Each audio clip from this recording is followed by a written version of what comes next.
अगर किसी के जीवन में पारिवारिक समस्याएँ ज़्यादा आ रही हैं, जैसे परिवार का सेटल नहीं हो पाना, जैसे शादी-विवाह नहीं हो पाना, नए बच्चों का जन्म नहीं हो पाना और अगर बच्चे जन्म ले चुके हैं, तो उनका स्वास्थ्य ठीक नहीं रहना, उनका पढ़ाई में मन नहीं लगना और जब तक ये सारी चीज़ें ठीक होती हैं, तब तक आय का स्रोत सूख जाना। तो यहाँ पर 2 तरह के सिम्पटम्स प्रायः कॉमन पाए जाते हैं। पहली चीज़ मंगल कमज़ोर होगा और मंगल कमज़ोर अगर हो गया है तो आपको मंगल को ठीक करने के लिए सबसे पहले अपने भाई या भाई तुल्य व्यक्ति से संबंध अच्छे कर लेने चाहिए। और दूसरी संभावना पितर दोष की भी है वहाँ पर। तो पितरों की अमावस्या को अथवा पूर्णिमा को मंत्रों के द्वारा आप पूजा कर सकते हैं। अगर किसी को वो मंत्र की पद्धति चाहिए तो वो मेरे व्हाट्सएप पर रिक्वेस्ट कर सकता है, मैं उसे वो पूरा पीडीएफ, वो संक्षिप्त विधि सेंड कर दूँगा।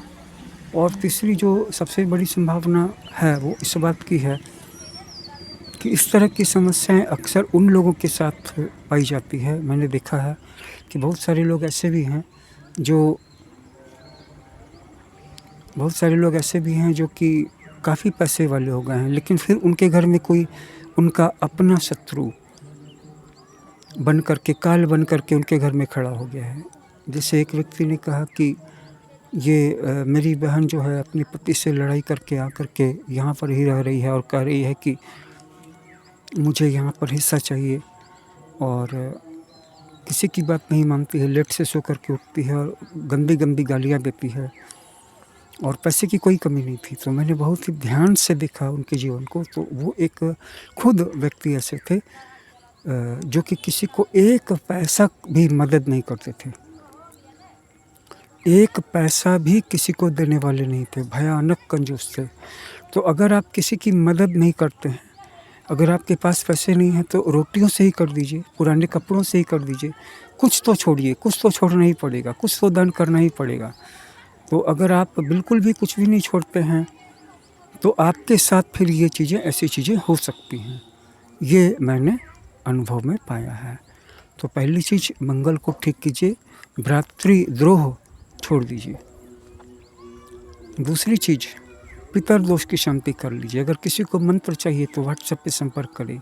और तीसरी चीज़ कि बिल्कुल पैसे को दाँत से पकड़ कर के रखने वाले लोगों के जीवन में इस तरह की परेशानियाँ होंगी। कोई अपना भाई, कोई अपनी बहन, अपनी पत्नी, अपना हस्बैंड या अपना बेटा काल बन कर के खड़ा हो जाएगा घर में और आप उसका कुछ नहीं कर पाइएगा उस समय में।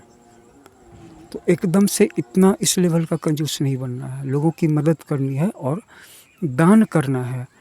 दान की क्षमता अलग-अलग है, दान की फ्रीक्वेंसी अलग-अलग है। कोई महीने में 1 बार करे, कोई साल में 1 बार करे, कोई 6 महीने में 1 बार करे। लेकिन दान करे, बिल्कुल कभी नहीं दान करने वालों का हश्र बहुत बुरा होता है। ये बिल्कुल अनुभव सिद्ध बात है।